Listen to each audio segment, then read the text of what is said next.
This is the story of an American air operation. One small campaign in the greatest aerial offensive of this war. In a sense, it is more than the story of a military operation. These planes, high in the skies over Germany, were a symbol of the unshakable unity of the Allies in their determination to fight together until victory and peace had been achieved.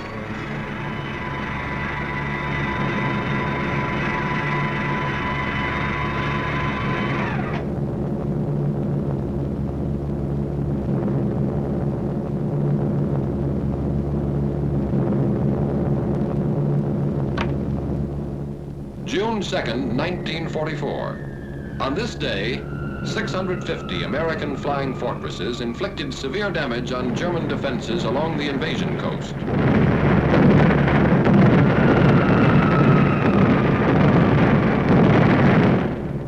Farther north, 300 American liberators bombed military installations in German-occupied northwestern Europe.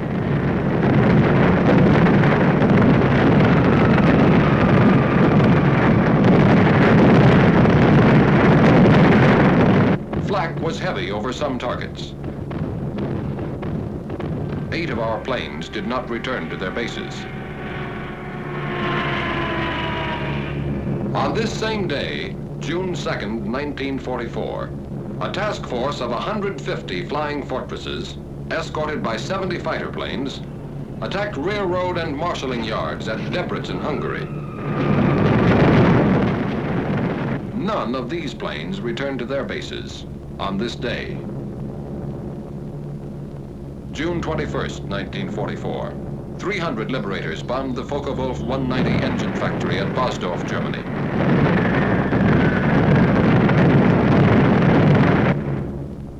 An hour later, 800 flying fortresses attacked targets at Berlin, Germany. Damage was inflicted on railway stations, freight yards, and factories. Bombs were also dropped on the ministries of war and propaganda, as well as Gestapo headquarters. Over all these targets, flak was intense and accurate. Interception strong and determined.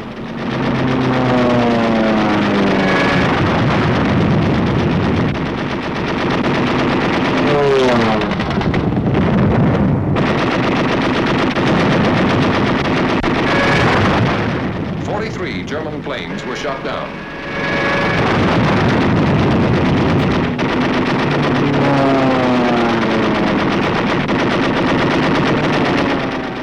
Eight of our own planes did not return to their bases. And on this same day, at about the same time, 155 flying fortresses, escorted by fighters, bombed synthetic oil plants and refineries at Ruhland, 70 miles east of Leipzig, Germany.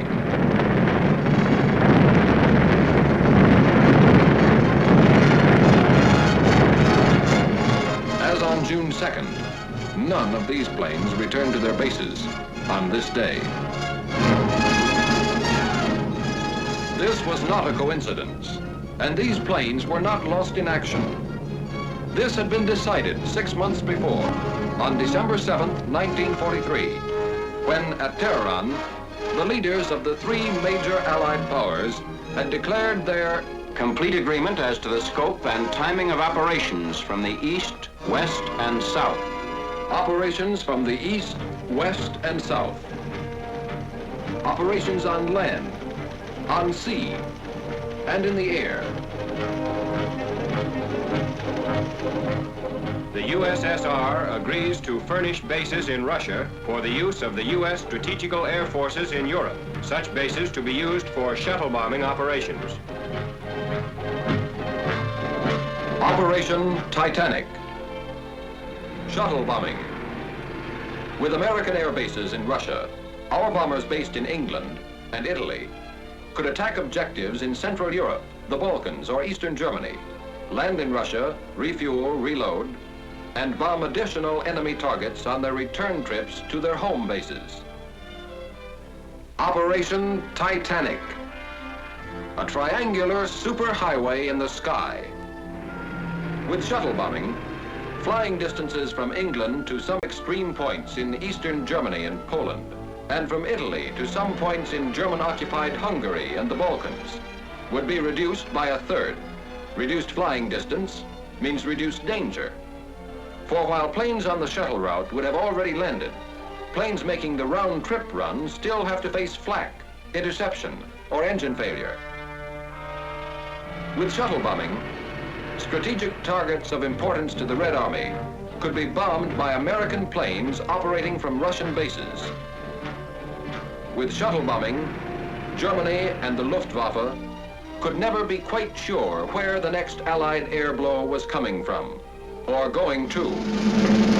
With shuttle bombing, the coalition land war, crushing the Wehrmacht on 3 fronts, would take wings to become coalition air war, and there would be no target in Germany or German-occupied Europe American planes could not seek, find, and destroy. These were the strategic purposes of Operation Titanic. The task of achieving these purposes was assigned to Lieutenant General Carl A. Spaatz, Commanding General of the United States Strategic Air Forces in Europe, and became the responsibility of Major General Frederick L. Anderson, Deputy Commanding General for Operations. In 4 months, the new bases were to be selected, constructed, supplied, staffed, and ready for use. A problem in men, materiel, space, time, and secrecy, requiring food, gasoline, bombs, ammunition, trucks, jeeps, steel matting, and more than 20,000 tons of other equipment, to be shipped by convoy from Liverpool and other British ports through the North Atlantic and Arctic Oceans. 2,000 miles of submarine-infested waters.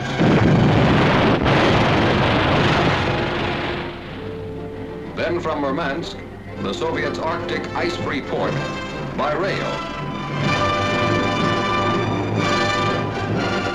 An additional 2,000 miles. Radio equipment to be flown by ATC from the United States to Russia, a distance of 5,000 miles. Oil and more gasoline by tank car from Iran and British surplus stocks in the Middle East, 3,000 miles. A task force of expert ground crews transported from the United Kingdom to Cairo through the South Atlantic and the Mediterranean. By rail from Egypt to Palestine. By motor convoy through the Holy Land and Iraq. Then up and over the snow-covered mountains of northern Persia to the southernmost end of the Russian Trans-Caucasian Railroad at Tabriz.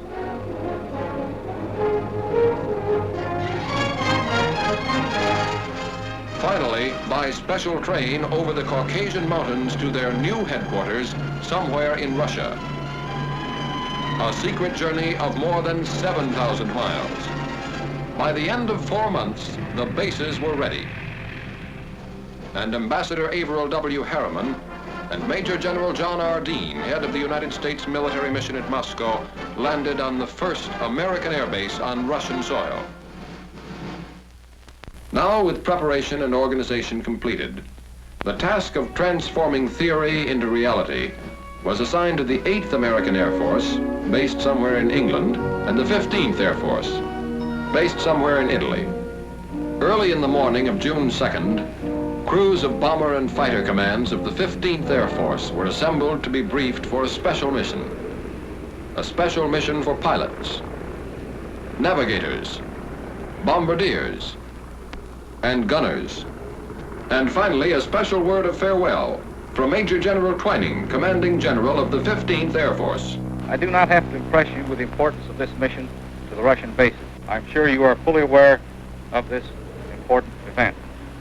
I would like to mention one thing about which you must be very particular. That is your conduct while at these Russian bases. Be soldierly and neat at all times. The Russian is a fine soldier who appreciates results and one who does not understand big talk. Wish you the best of luck. Goodbye.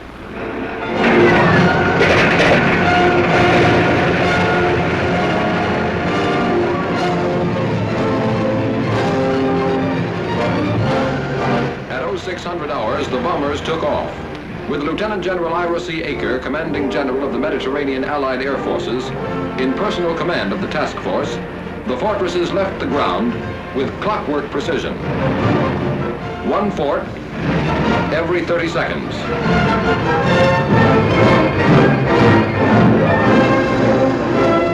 At 0630 hours, their fighter escort followed them into the air.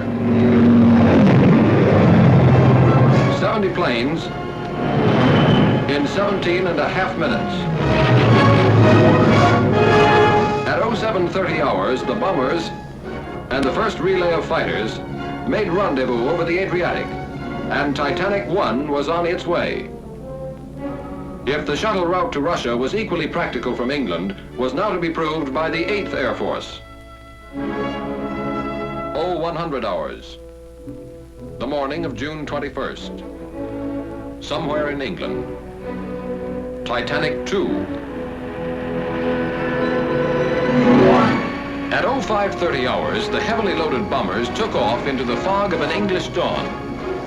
24 minutes later, the first group was in the air, heading northeast to the task force assembly point.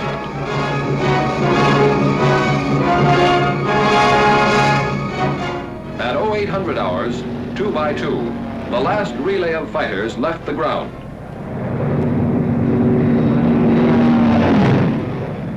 At 0930 hours, flying fortresses and Mustangs made rendezvous high over the German coast, and Titanic 2 was on its way. At 1200 hours, it dropped its bombs on the Ruland oil fields and continued to its new bases somewhere in Russia. That is why on June 2nd, and again on June 21st, American planes did not return to their bases somewhere in Italy or England. For on each of those days, their mission was still unfinished. In a sense, it had only begun.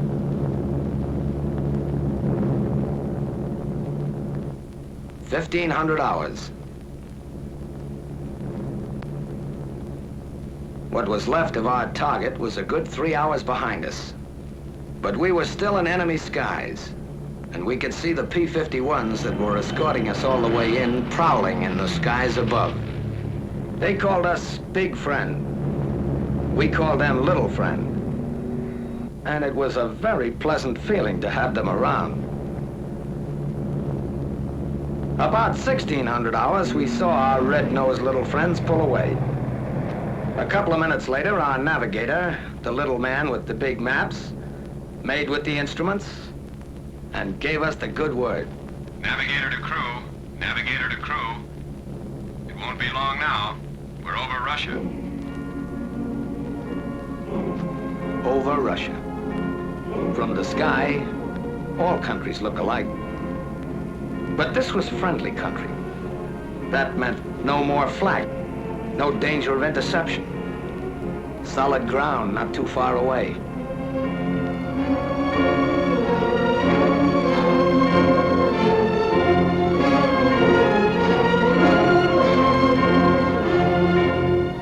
It meant a new country, a new people. Allies we'd heard about, read about, but never seen. How do you get along with people you can't even talk to? Would we like them? Would they like us?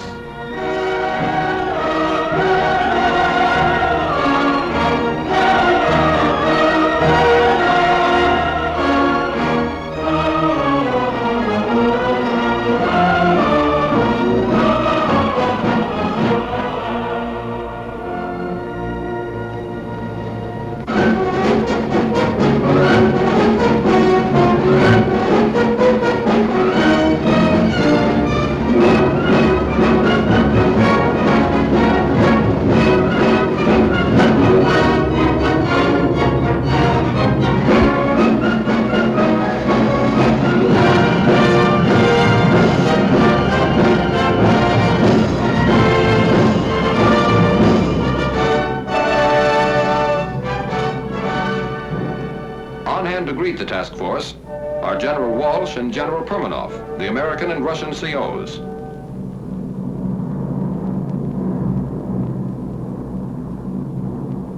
Coming in, Base X looked like any other American airfield. neat rows of GI tents. Runways dotted with B-17s. Ground crews at the edge of the field, their faces to the sky. One difference, though, the ruins all around the base. A silent reminder that enemy boots had marched in two directions here quite recently.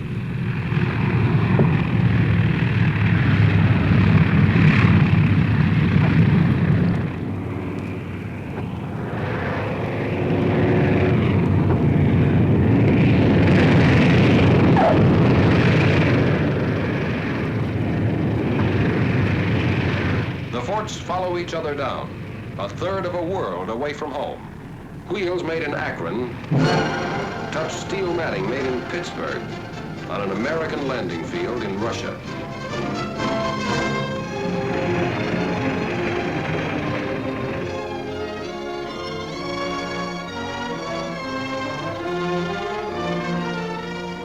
Gower, Messick, Ostrander, Zaffak, Malone, Schultz, Badowski, Travers, McGee, Stanley, Rudenstein, Betts.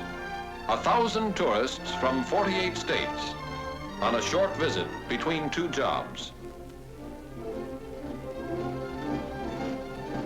Tense moment in international relations. Ivan Ivanovich meets fearless Fosdick. A handshake says, "Hello, very glad to see you," in any language. And General Permanov makes it official. Я приветствую вас. I welcome you as fighting allies. Together we'll fight to victory. I wish you the best of luck in combat and a safe return home. After that, there was another important ceremony. Short snorter bills. If we didn't get those signed, the flight would have been illegal. Whenever flyers meet, they talk shop, even when they can't understand each other. That's when sign language came in handy. And it seemed to work at that. Some Russian WACs, officers, and enlisted women were on the welcoming committee, too. It would have been nice to sort of pursue the subject further, but there was work to be done. Interrogation, the reports and odds and ends of information that lay the groundwork for future operations. Interrogation is held in the open by courtesy of retreating German troops. Did you meet any fighter opposition? Yes. All right. How many fighters did you see? I said about 15. About 15? Yeah, good. With interrogation over, the men head for the tents, which will be their home as long as they remain in Russia. The first half of the mission is ended. The second half has already begun. Without the loss of an hour, the mixed ground crews of American and Russian mechanics take over the big bombers. Inspecting damages. Checking engines. Repairing equipment. Getting the fortresses ready for another trip.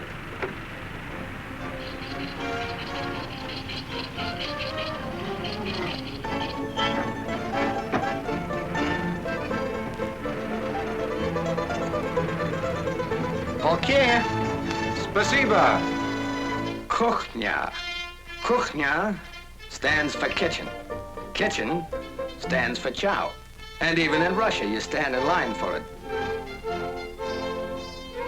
On KP duty, Katya, Manya, and Olga. Not Buck or Eddie or Pete, but soldiers too. And darn good cooks to boot, who cooked and served our supper. Hutch, Pajalister. K-ration, with a Russian accent. And spam a la Stroganoff. The coffee was hot. That's about all you could say for it. The name was Mashinka. Back at the field, the ground crews stayed with the bombers as long as there was light, making sure that nothing happened that shouldn't when the B-17s went up again. 2100 hours, 9 in the evening, somewhere in Russia. It's noon in Leominster, Massachusetts, lunchtime. It's 10 in the morning in Paragould, Arkansas. The sun is climbing high. In Los Angeles, California, the day's just beginning. The same day, just ending, somewhere in Russia. Small world.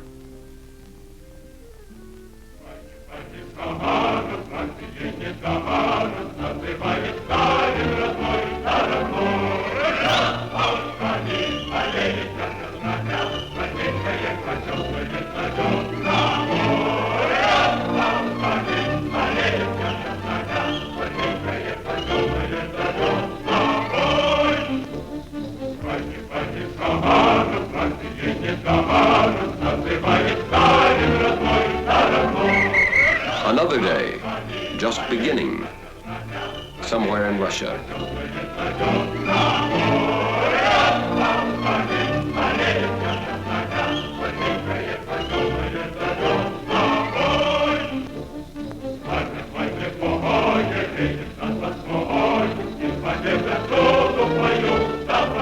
Another working day.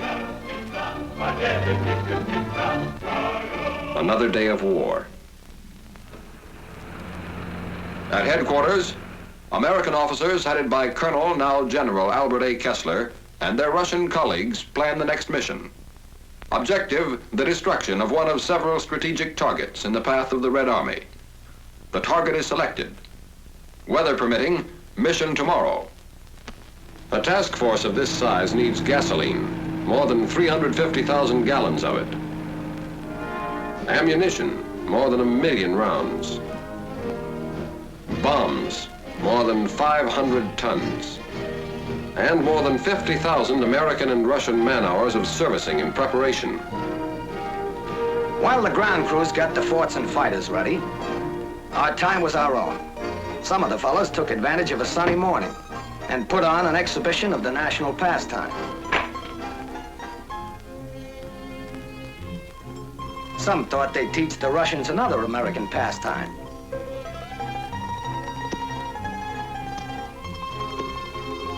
And learned that others had taught too well before them.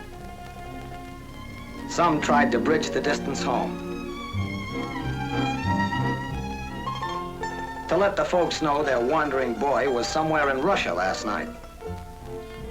Some of us, over lunch of borscht and kasha, talked over tricks of the trade with the Russian fighter pilots, whose small, fast yaks are part of the field's defenses, constantly on the alert. Some tried to preserve the more exotic aspects of Base X, like the American nurses that are stationed there, perfectly at home abroad. Some discussed with the Russians current events, literature, yeah, sports. Like that? Yeah. And art.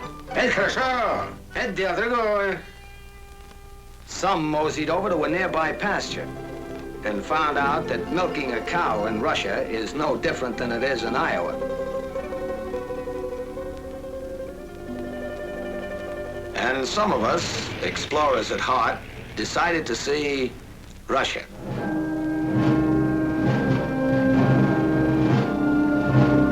The town near the base is a market center for the adjacent farming district, and a fair was held each year along its main street.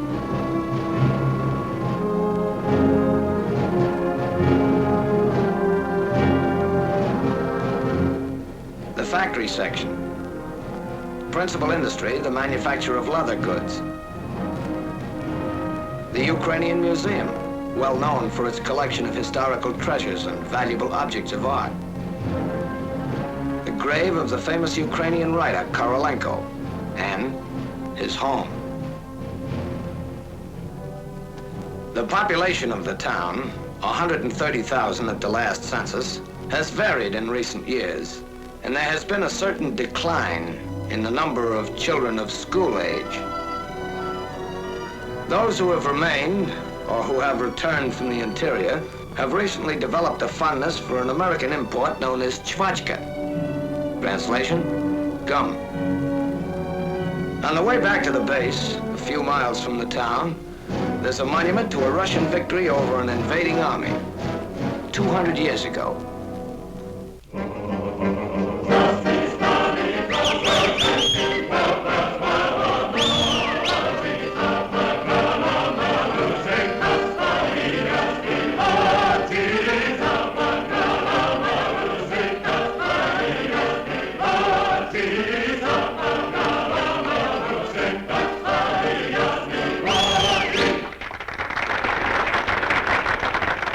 Следующий номер. Украинские народные песни в исполнении хора имени Шевченко.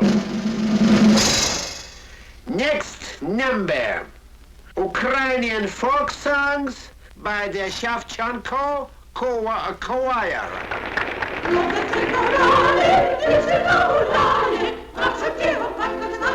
The language and the music are strange, but it isn't necessary to understand the language to understand some of the people here.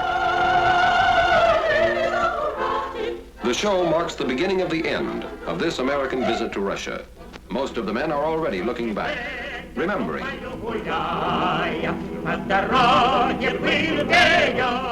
Lieutenant John Morris, navigator of Nanticoke, Pennsylvania, who has the Distinguished Flying Cross and the Air Medal with 4 clusters, was particularly impressed by the medals worn by the Russian soldiers. They don't wear ribbons like we do, but the actual medals. Practically every Russian soldier I ran into was loaded with decorations. Captain Percy W. Stressing, pilot of Rochester, New York, thought the show explained a lot about the Russian people. Those Russians sure like to sing and dance. One of the numbers was kind of a tap dance. I think the Russians resemble Americans in a lot of ways. They've got a great sense of humor. They can laugh and enjoy everything, even though their whole country is in ruins.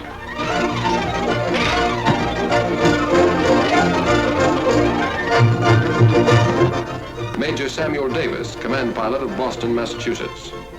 It was good to relax and listen to music and laugh, but you could never forget there was a war on here. Most everybody was in uniform, men, women, even children. I saw a lot of kids who'd been through plenty of action. Some of them who had medals to prove it couldn't have been more than 10 or 12 years old. One of the other fellows told me he ran into one kid who'd been a sniper with the guerrillas and had 21 notches on his rifle butt. A sniper with the guerrillas at his age. Technical Sergeant Louis Zerlnick, engineer gunner of Brooklyn, New York, spent a lot of time with the Russian ground crews. Some of the men on the show, and quite a few around the base too, have been wounded as much as 3 or 4 times. They were working on the base for a rest before going back into combat. Those Russians sure have funny ideas about resting.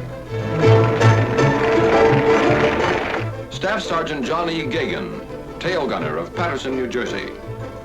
The show was pretty good. As far as I could see, everybody liked it, including General Aker. He was sitting in the first row with General Permanov or something like that, the Russian base commander. Lieutenant John Mackenzie, bombardier of Paragould, Arkansas. Something I'll remember for a long time were the Russian kids. You got the feeling some of them never had a childhood. They had such old faces. They were pretty shy, most of them, but they seemed to like us.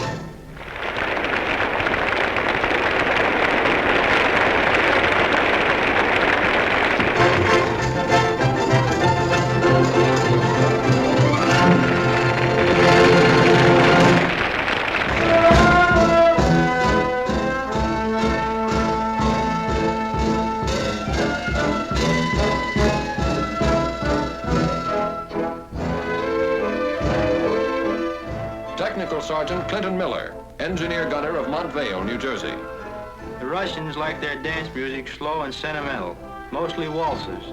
The girls do all kinds of jobs around the base, and they work very hard. Their clothes are plain and neat.